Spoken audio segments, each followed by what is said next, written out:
Prečo nám na našom zámere záleží? Lebo mu veríme, lebo vznikal dlhodobo, lebo má široké ciele a dokáže pomáhať ľuďom a dokáže posunúť túto organizáciu o krok ďalej.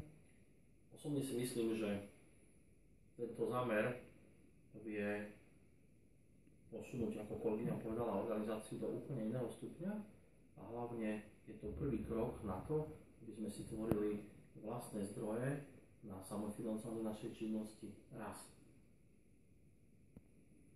Naša organizácia sa snaží pomáhať deťom a rodinám v kríze a teraz konkrétne sa budeme zameriavať na problém nezamestnanosti v týchto rodinách a budeme sa ho snažiť riešiť.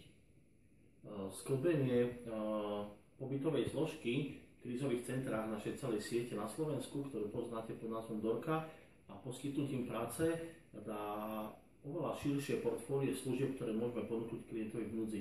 Už nielen strechu nad hlavou, ale zároveň aj prácu.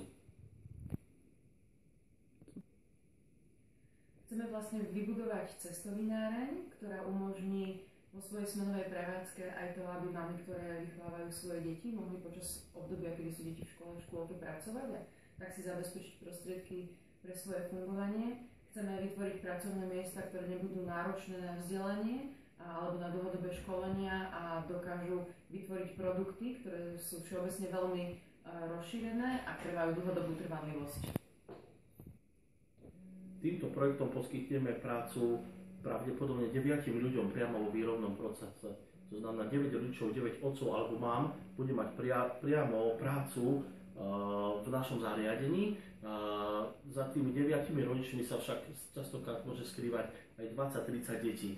20-30 detí, pre ktoré 9 rodičov doniesie chlebík domov. A ja taktiež verím, že prostredníctvom širokej distribučnej siete sa naše výrobky dostanú k mnohým ľuďom, takže dokážu priniesť vlastne obživu, radosť a pri varení aj ďalším ľuďom.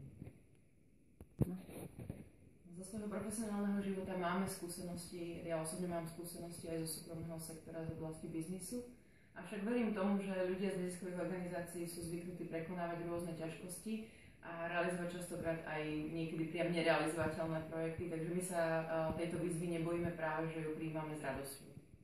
Do tohto projektu nejdeme zbrklo tak náhle, nielen vďaka termínu ukončenia práve tejto výzvy, ale hlavne na nej pracujeme už 2 roky. 2 roky si zisťujeme dostatok informácií na to, dostatok partnerov na to, aby tento projekt bol reálny, úspešný, zabehnutelný a aby splnil ciele, ktoré sme povedali na začiatku.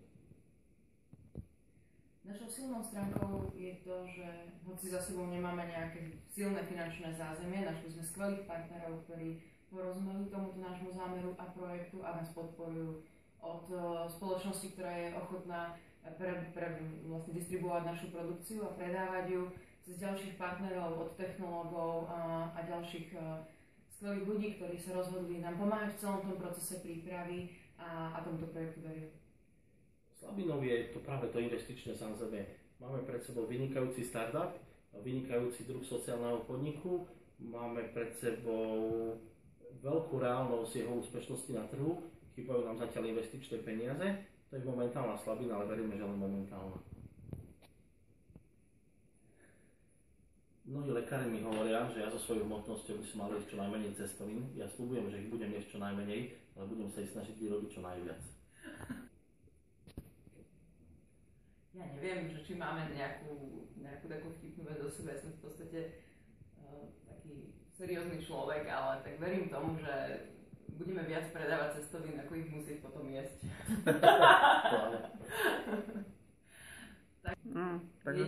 Takže, ale možno sa naučíme robiť poriadne al dente cestoviny.